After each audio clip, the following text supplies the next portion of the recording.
Welcome to the Sports Geek Podcast, episode 37.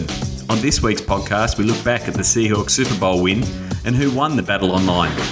And we dig deeper into Tennis Australia's participation activation, AO Blitz. Welcome to the Sports Geek Podcast, the podcast built for the sports digital marketer.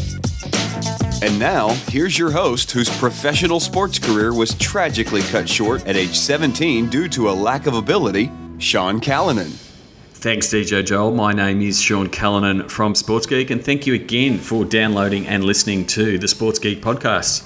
Well, the Super Bowl has been won and done. So, first of all, a big congratulations to everyone at the Seahawks organisation. Kenton Olsen, who did a terrific job on the tools, running everything social for the Seahawks during the Super Bowl. We spoke to him back on episode 34, if I'm correct, as I scan through my things. Yes, 34 with their tapped in activation. And also a shout out to a good friend of mine who I know via Seat and fellow Seat steering committee, Chip Suttles. I've been very jealous seeing your pictures both on Facebook and the like, sharing your pictures on the ground and with the trophy. So enjoy it. It's one of the reasons we all work in sports, to savour those moments. So this episode, I actually spoke about the Super Bowl on both of my radio segments on Grandstand and Halftime. So first of all, I chat with Francis Leach in a bit of a preview of the Super Bowl and how advertisers were going to tackle the Super Bowl. And then we look at a bit of a recap with from Halftime, or Daniel Harford, as you might know him, looking at who won the battle and some of the stats from Twitter and Facebook. So they are back-to-back first up. And then later on, I catch up with Craig Morris from Tennis Australia to discuss the AO Blitz activation and how they tied participants back to the Australian Open. But first, it's all Super Bowl. Francis Leach on your Saturday morning. There was a time we didn't really care about the Super Bowl, but modern media and technology means that we can live it live and direct like everybody else around the world and in the United States. It's become a global event, not only as a televised product, but now as an interactive one as well, with social media being such a key component of it all. Is it the biggest sporting event for social media in the world? Let's ask a man who'll know. Our friend Sean Callan, Sports Geek HQ, who's with us again in 2014. G'day, mate. How you going? I'm good, thanks. Good to have you back. How does it rank in terms of its status as a social media event? Yeah, it is right up there. I mean, the fact that it takes the attention of everyone in the US, and now it is pretty much a real global event. There's people tuning in from around the world. Obviously, it's gonna trend on social media and all the platforms. And I guess I think 2014 will be the year, I'm hoping anyway, it will be the year that we stop talking about that it's going to break another social media record, because I think that's just, because it's now a platform, it's out there, it is just going to keep growing and it is going to keep happening. So the Super Bowl will break it now. The World Cup will break it in the middle of the year. So we sort of know where it's going to happen, and it's we don't need to publicise that anymore. It's a bit like if Australia Post started publicising how many Christmas cards went out. We know that platform exists. We know how they letters get sent. So I don't think we need to be reporting those records. They will be reported next week. You'll see all the numbers come through, because now that second screen is something that we all do. It's amazing, though, because it's constantly evolving in terms of service delivery, and you pointed me in the direction, this really interesting story about the Super Bowl concierge service that's been set up in Manhattan for social media. So they've set up basically a nerve centre of people, of volunteers who are answering queries and communicating with fans on social media to help them have a better Super Bowl experience. How does this work? Yeah, so we know with major events, and we saw it with, even going back to the Sydney Olympics, that volunteers make a really big part of making an event super successful. Yep. So the organising committee of the Super Bowl, if you see anybody in a yellow jacket in New York City this week, they will be someone that can help.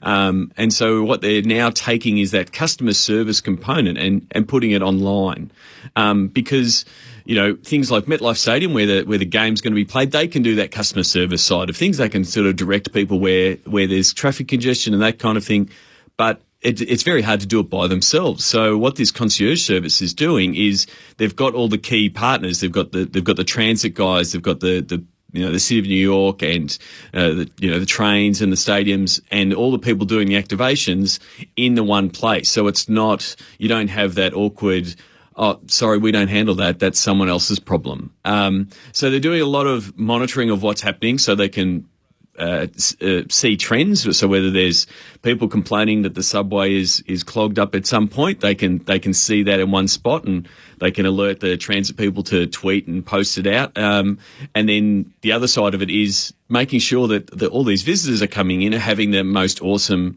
Super Bowl experience, because that's part of why New York bid for the Super Bowl. They've copped a bit of flack being a cold weather city and those kind of things. So it does look cold there at MetLife Stadium. It does look cold, but it looks like it looks like it won't be too cold and it won't affect the game. But so it's just another way, I guess, of it's sort of like a superhero team up where we're getting all of those concerned parties in the one room rather than just them all working independently trying to solve the big problem. Sean, the evolving media has meant that some of the Super Bowl traditions are under threat. Now, previously, everyone would sit around waiting for halftime as much as anything else to see what the big corps are doing with their ads, because they became, basically halftime entertainment of their own. But the use of YouTube and viral media now has pretty much rendered that experience it's not as exciting as it used to be, because these things run on their own timelines now. You don't have to wait to halftime necessarily to see them. Is that true? Yeah, to a certain degree it is. I think it was even, last year or the year before that we were chatting about the Super Bowl, and we were talking about the Volkswagen Force ad with the little kid pretending he had Star Wars sort of Force and he was moving the car about. And that was released a couple of days before the Super Bowl. So people had seen it. And so people had seen it, but it went really big and it got a really great response. So as is the way with every trend, everyone starts to follow. So now what we're seeing is so many teasers or full previews of the ads that used to be almost event programming. People wouldn't leave their seat. I don't know what the toilet problem issue is when they're not leaving the seat for a 4-hour game, but they would not leave their seat because the commercials were sort of half the reason people were tuning into the Super Bowl. Whereas now, because they're pre-releasing them, trying to get buzz, trying to get that viral video, we're getting saturated with them. And there's even some that are almost, there's already people saying that they've flopped before they've even aired. They're being reviewed before they go to air. Yeah, so they're getting reviewed. And so, if you've got 4 million tab for that 30-second spot, and before it's even aired, someone says it's going to be a dud, I wouldn't want to be the marketer that's booked that spot. Or, could we get to the point where an advertiser says, no, thanks, I don't want that spot? It could get to that point. So, some of the advertisers have waited and let it be there. So we may see the trend push back to go, let's tune in. Sean Callanan, Sports Geek HQ, was with us talking about the Super Bowl and its interactive social media component, which is massive these days. And one of the aspects of it, we saw that Hugh Jackman managed to get the Empire State lit up on Australia Day green and gold. Yep. But there's a battle for the right to uplight the Empire State, magnificent, iconic building in New York City, and it's all around social media. Yeah, and it's a brand activation, and it's really well done by them because the team's it's a way for them to rally their fans. So it's very simple in that it's, if you're a Seahawks fan, tweet about the Seahawks, use the Seahawks hashtags, those kind of things, and the same for the Broncos. And as the team wins each night leading up to the Super Bowl, they will change it to the colours of the green and blue of the Seahawks or the orange and blue of the Broncos. And obviously the fans, it gives them some incentive to show their pride. Sean Callanan, our sports digital media guru for SportsGeekHQ.com. And it's always a pleasure to have Sean in the studio. He's back. G'day, pal.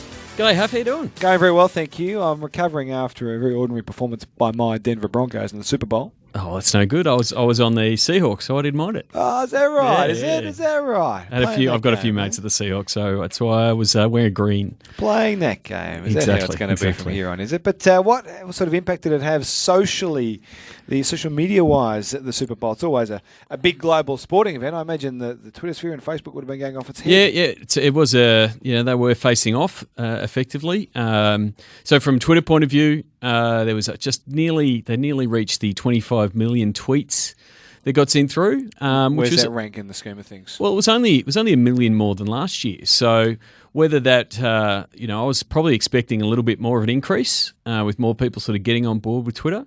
But I think the style of the game, it wasn't a close game. Probably would have affected it a little bit, but it wasn't. But then also Facebook shipped out its numbers, and they reported that 50 million people interacted on Facebook about the Super Bowl 185 million times. So it just sort of shows, I guess, the footprint of Facebook and the fact that everyone's using it. And then the other side of it is the battle for all the ads. Now we don't get the ads.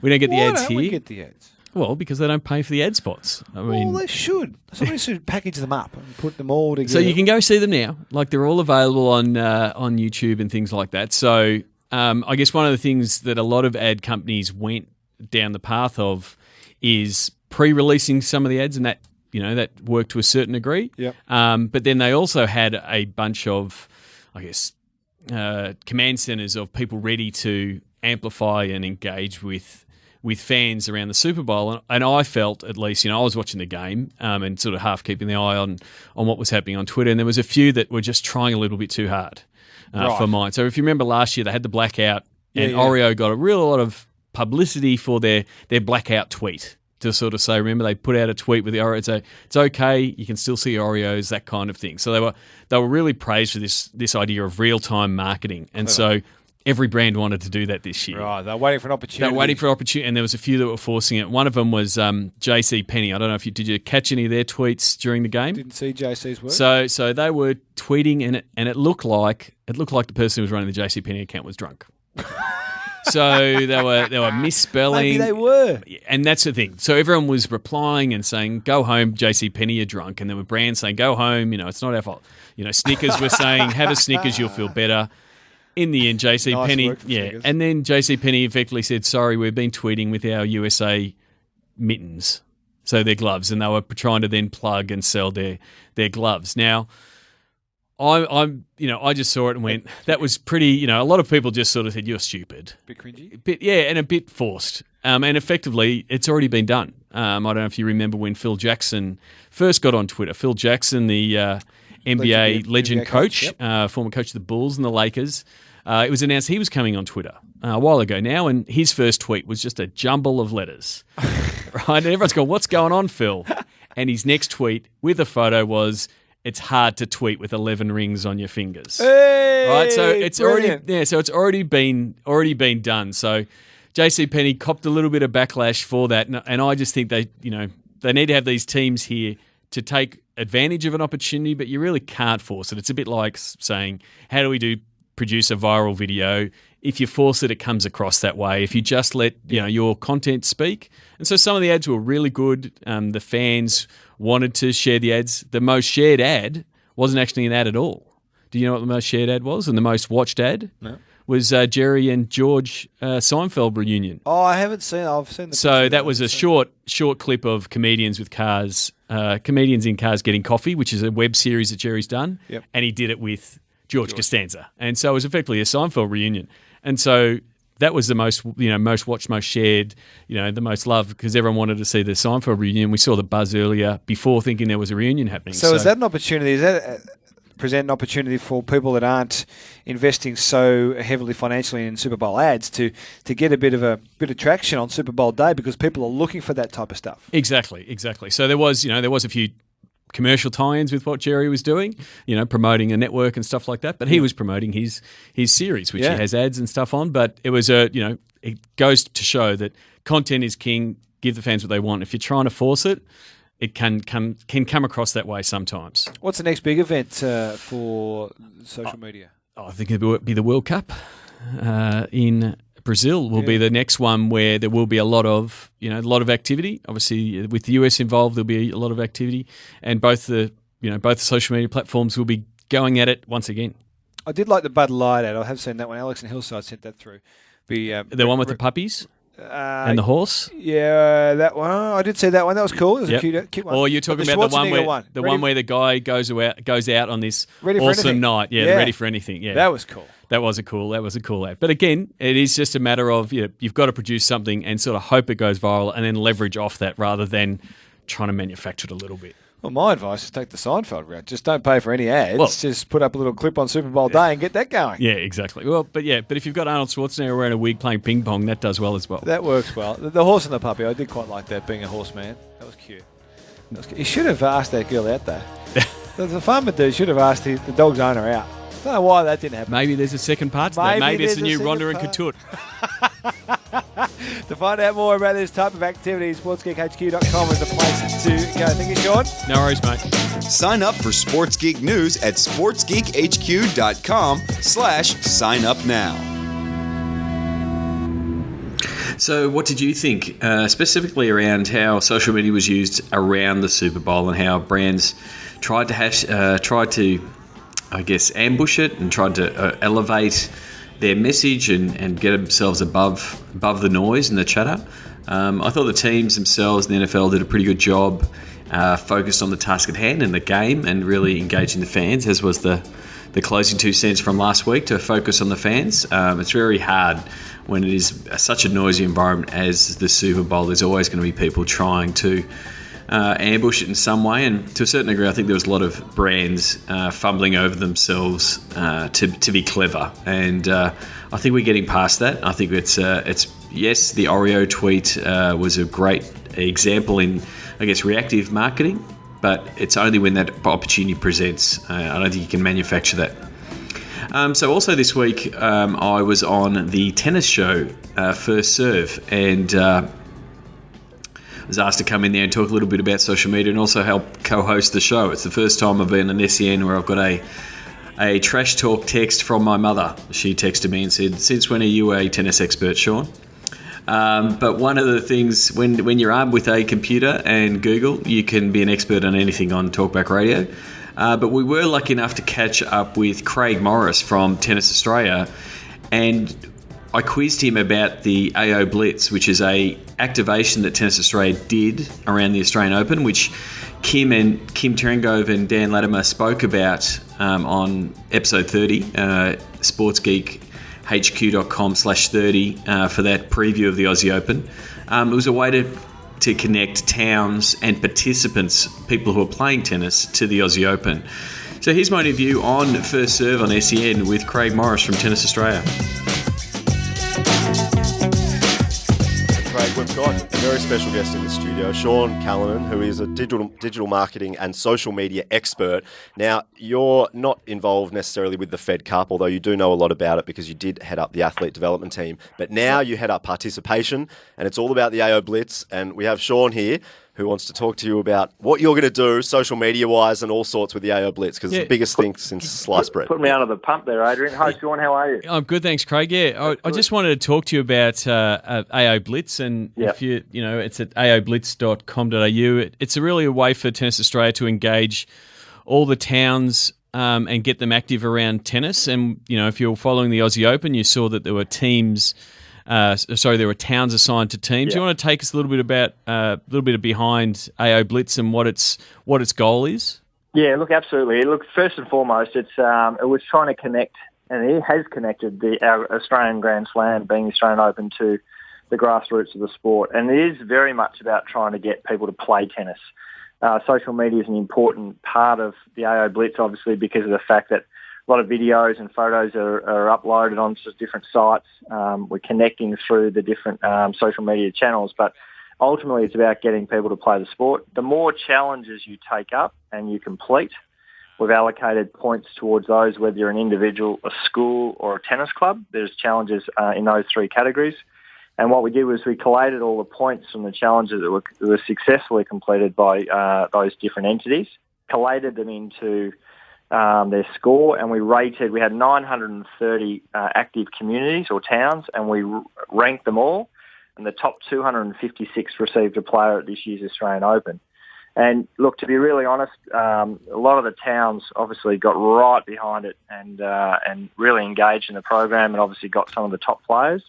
But the players also, Sean, some of the players really got into it too, because we created these fantastic cheer squads for the players. So the interaction between player and town was really exciting for us to see, and it certainly captured the imagination of other slams, but also other sports, on how we've successfully linked, this global event to local communities. Definitely. I've spoken to a few other sport organising bodies that really liked the AO Blitz activation. I mean, the town of Kendall, New South Wales, was the top town, and there was a picture of Kendall, New South Wales, on one of the draws there as one of the top towns. It's one of their perks for being the most tennis-loving town. But it was a really good way, again. We had each of the players were assigned a team. And if I get this right, Lee Nair was with Watervale in South Australia, and Stan Wawrinka was with Macclesfield.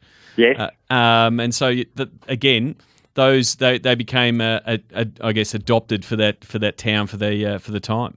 Yeah, look, they did, and it was fantastic to see at the main AO draw. Novak Djokovic got Parks, who were one of the top 4 towns, and he's asking where Parks was and whether he could catch a tram there, and it just created this real interest from the players on where these towns were and how they get there and how many people are in the town. And we had 27 people come down from Alice Springs, got a photo with Andy Murray. We had places like Warrnambool jump in a bus and come down and had Maria Sharapova all over their local council building, and Kendall produced car stickers and bumper stickers. And so for our first year, Sean, obviously, we were thrilled with the result. We visited 104 towns and took the trophies out as part of that to really try and get that brand awareness around there and the concept out there.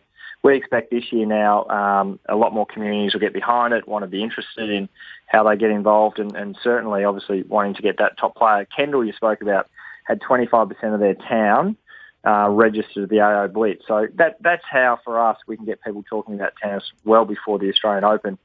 And then the 2 winning towns now are we're organising an AO Blitz party for them, probably in March.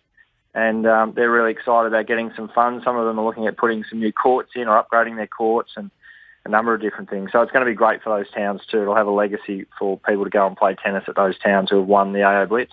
Yeah, no doubt the AO Blitz is an exciting idea, and in 2014 it's going to be bigger and better. Craig Morris, thank you so much.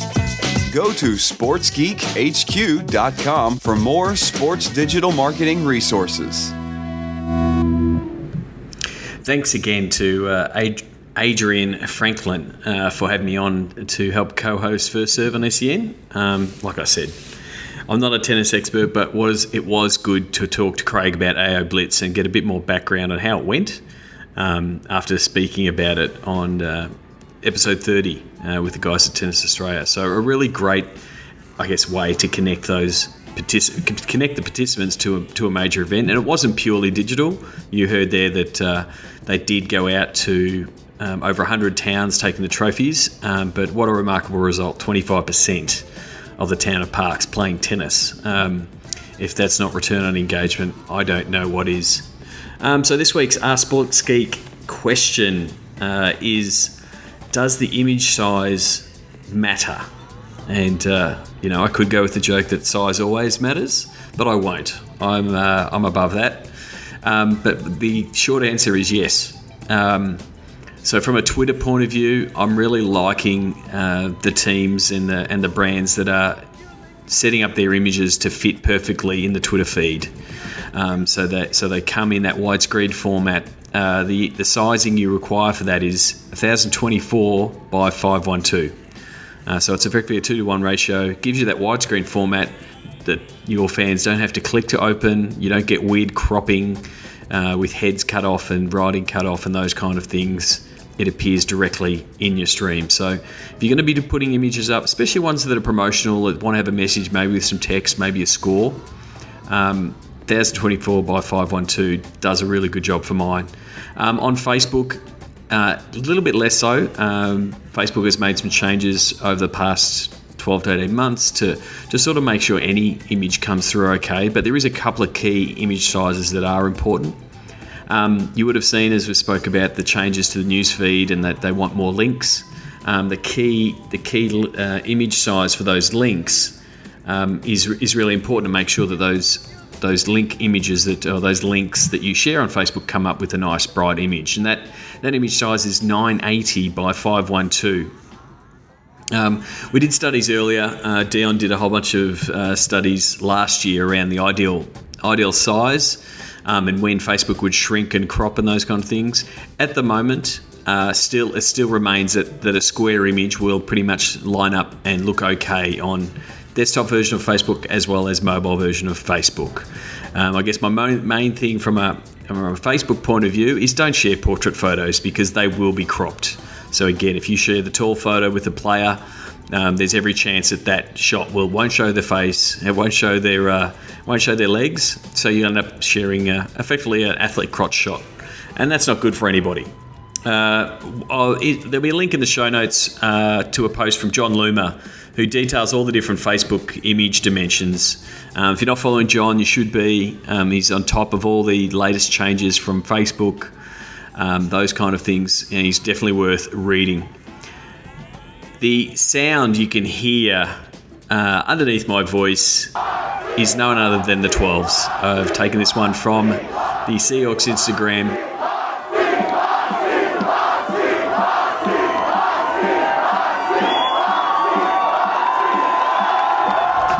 And to keep with the Super Bowl winning theme, this week's social media post of the week, I went through a bunch of things that the Seahawks did. And again, congratulations, Kenton.